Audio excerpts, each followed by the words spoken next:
नमस्कार मित्रांनो. 19 एप्रिल भागामध्ये सगळेच ओवीला समजावत असतात. आता ओवी उठते आणि म्हणते, कमॉन चारू. चारू पण तिच्या मागे जाते. दोघी पण बेडवर बसतात. ओवी म्हणते, तू आता इथे आली ना, आपण निशीसाठी दोघी मिळून रुखवत तयार करूया. तू मला सांग, पारंपरिक रुखवत कुठला आहे? मी तुला हेल्प करेल. चारू म्हणते, नक्की सांगेल. तसं पण हिच्या लग्नाच्या तयारीसाठी बाबांनी मला पुढे पाठवलंय. तू काही टेन्शन घेऊ नकोस. ओवी म्हणते, ऑफकोर्स, आता तू आहे ना, मला कसलंच टेन्शन नाही. चारू म्हणते, आपल्या डोळ्यासमोर एकच ध्येय, निशीचं लग्न. आणि निशी, काय गं, तू मला भाऊजींना कधी भेटवणार आहे? डायरेक्ट लग्नामध्ये फोटो काढतानाच ओळख करून देणार आहेस का? निशी हसून लाजते. चारू म्हणते, असं नाही चालणार हा मला. मी एक काम करते, श्रुणूला घेते आणि उद्याच जाते त्यांना भेटायला. हे ऐकल्यानंतर ओवीचा चेहरा पडतो. चारू म्हणते, श्रुणू, तू येशील ना माझ्याबरोबर? हसून म्हणते, तेवढंच मला बरं पडेल. शिनू म्हणतो, हो हो, का नाही? अगं पण ते आपल्या समोरच राहतात. हो ना ओवी. ओवी करते, हो. शिनू म्हणतो, ठीक आहे, उद्या सकाळीच मी त्यांच्याशी तुझी ओळख करून देतो. मग तर झालं. चारू असं म्हणते, डन. तेवढ्यात त्याचा फोन असतो. तो चारूला म्हणतो, तुझ्या भाऊजींचाच फोन आलाय. ओवी म्हणते, निशी बघ ना, नीरज भाऊजी काय बोलतात ते. निशी लाजून म्हणते, काय? चारू म्हणते, किती लाजतेस? तुला माहिती ओवी, ही लहानपणापासून अशीच आहे. भाऊजी पण असेच आहेत का? शिनू म्हणतो, नाही, त्याला हिच्याशिवाय करमतच नाही. चारू म्हणते, त्यांना हिच्याशिवाय करमत नाही, मग तुला का फोन केला? हां, बहुतेक रॉंग नंबर लागला असेल. आणि हसायला लागते. तिच्यासोबत सगळेच हसतात. तो फोन उचलतो. नीरज म्हणतो, शिनू. शिनू म्हणतो, निशीसोबत बोलायचं का? तिच्यासाठी कॉल केला का? आता चारू आणि ओवी हसायला लागतात. नीरज पण हसतो आणि म्हणतो, शिनू, तिच्याशी बोलायचं असतं तर तिलाच फोन केला असता, पण मला तुझ्याशी बोलायचे. ऐक, मॉम आणि डॅड मुंबईला जात आहेत, ते परवा येतील, म्हणून म्हटलं आपण बॅचलर पार्टी करूया का? शिनू म्हणतो, बॅचलर्स पार्टी? आता ही पार्टी काय असते हे ओवी सांगते, पण शिनू म्हणतो, दादा मामाला विचारावं लागेल. नीरज म्हणतो, अरे त्यासाठीच कॉल केला, तू दादांना विचार, ते काय म्हणतात हे मला सांग. तो फोन ठेवतो. शिनू म्हणतो, मी विचारू? निशी म्हणते, शिनू प्लीज विचार ना. चारू म्हणते, अरे तूच विचारणार, तू दादा मामाचा लाडका आहेस ना. लाली बोलत ताना खोलीमध्ये येते आणि म्हणते, हे घर आहे की धर्मशाळा तेच मला कळत नाही. सगळ्या जगातील माणसं ह्याच घरात गोळा करा म्हणा. एक आगाऊ पोरगी ह्या घरात होती, ते काय कमी होतं का? कांता म्हणतो, कोण ग कोण? ती म्हणते, कोण काय? ओवी. कांता म्हणतो, नाही ग नाही, खूप चांगली मुलगी आहे, सी इज गुड गर्ल. लाली म्हणते, होय तर, मी सोडून तुम्हाला जगात सगळे चांगले दिसतात. ओवी काय कमी होती का? ही दुसरी आली, अशाने माझ्या शिनूचं ह्या घरातील महत्त्व कमी होईल. कांता म्हणतो, लाली काय काय बोलते? ती मंजूच्या भावाची मुलगी आहे, 4 दिवस पाहुणी म्हणून आली, जाईल कधीतरी. लाली म्हणते, होय, ती ओवी पण अशीच आली होती ना, 4 दिवसाची पाहुणी म्हणे, जायचं नाव घेते का? मला तर वाटतं इकडचंच एखादं पोरगं बघायची. माझ्या भाऊजाई अशा कशा माहेरच्यांना इथं ठेवून घेतात? कांता म्हणतो, अगं त्यांचंच घर आहे. पण लाली काही ऐकत नाही आणि बडबड करत असते. दाजीच्या रूममध्ये रघुनाथ आणि बंधू लग्नाविषयी बोलत असतात. कुणाला पत्रिका द्यायची आणि कुणाला नाही. तेवढ्यात दारामध्ये शिनू, चारू, ओवी आणि निशी येतात. ते आता शिनूला आग्रह करत असतात, आज जा, पण शिनू काही जात नाही. आता त्या तिघी मिळून त्याला आत ढकलतात. रघुनाथ म्हणतो, शिनू तुला काही बोलायचं का माझ्याशी? शिनू म्हणतो, हो मामा, आणि जवळ येतो, पण तो काहीच बोलत नाही. दाजी म्हणते, शिनू अरे बोल पटकन, आम्हाला खूप कामं आहेत. रघुनाथ म्हणतो, शिनू तुला असं काही विचारायचं का जे मला आवडणार नाही?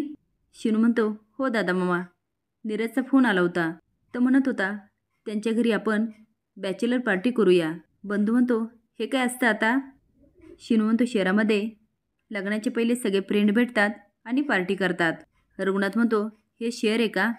शिनू म्हणतो, नाही, नांदिवली गाव. तो तर मग तुला माहीत होतं ना माझं उत्तर, मग त्याचा फोन आल्यावर लगेच सांगायचं नाही म्हणून. दाजी म्हणते, अरे त्याचं काय नसल, ह्या संध्याच्याच पोरीचं असल, ते आल्यापासनं असे थेरं सुरू झाले. आता ओवीला खूप वाईट वाटतं. ती निघून जाते. तिच्या मागे शिनू, निशी आणि चारू जातात. निशी म्हणते, ओवी तू वाईट नको वाटून घेऊ. चारू म्हणते, पण दाजी असं का म्हणाल्या?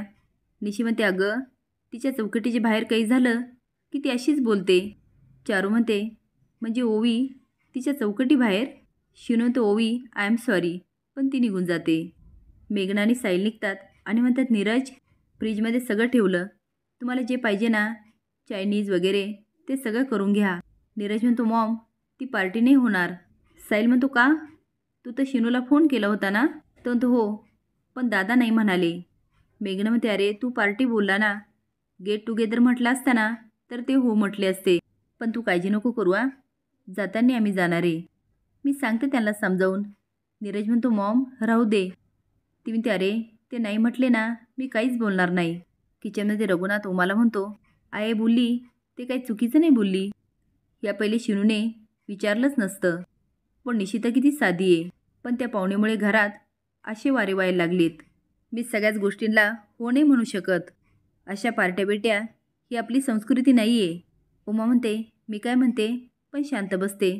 तो उमा बोला बोला, तुमचं मत माझ्यासाठी खूप महत्त्वाचं आहे. उमा म्हणते, नाही म्हणजे पार्टी अशी नाही, पण मुलांना एकत्र बसायचं, मस्त गप्पा मारायच्या, एवढंच काय ते. आणि अहो सगळी घरातलीच पोरं आहे आणि आपल्या पोरांवर तेवढा विश्वास तर आहे ना. आता ती बरंच काय बोलते. रघुनाथ म्हणतो, आता तुम्ही एवढं म्हणता आणि पोरं मर्यादा पाळून करत असतील तर माझी परवानगी आहे. आता उमाला खूप आनंद होतो आणि रघुनाथ पण स्माईल करतो. तेवढ्यात घरामध्ये साहिल आणि मेघना येतात आणि म्हणतात, आम्ही मुंबईला जातो. रघुनाथ म्हणतो, अचानक? मेघना म्हणते, हो 1-2 कामं आहे आणि नीरजसाठी शॉपिंग पण करायची. बरं दादा, मुलं गेट टुगेदर करायचं म्हणतात, नाही म्हणजे सगळे एकत्र काहीतरी खायला करतील, सगळे एकत्र बसून गप्पा मारतील.